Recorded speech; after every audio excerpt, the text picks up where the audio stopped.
Have you noticed the new Photostrip sticker on Instagram stories? In this video, I will show you how to create a stylish photo booth effect using multiple photos.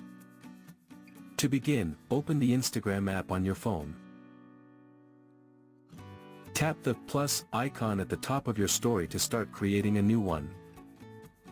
Now, select any photo or video from your gallery. Once your story is ready, tap the sticker icon on the right. This will open the list of available stickers. From the list, tap Photostrip. Now, select 3 or 4 photos from your gallery. After selecting your photos, tap Next to continue. Instagram will automatically create a beautiful vertical photo strip. You can also add a caption if you like. After that, tap Done in the top right corner. You can resize and move the photo strip anywhere on your story. Use 2 fingers to adjust the size or rotate it until it looks exactly the way you want.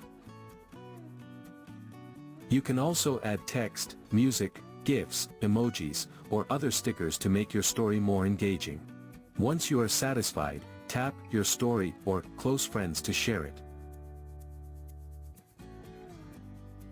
Your stylish Photostrip story is now live. Your followers will see a trendy photo booth style collage in your Instagram story, making your memories look more creative and eye-catching. So that's how you can use the Photostrip sticker on Instagram stories.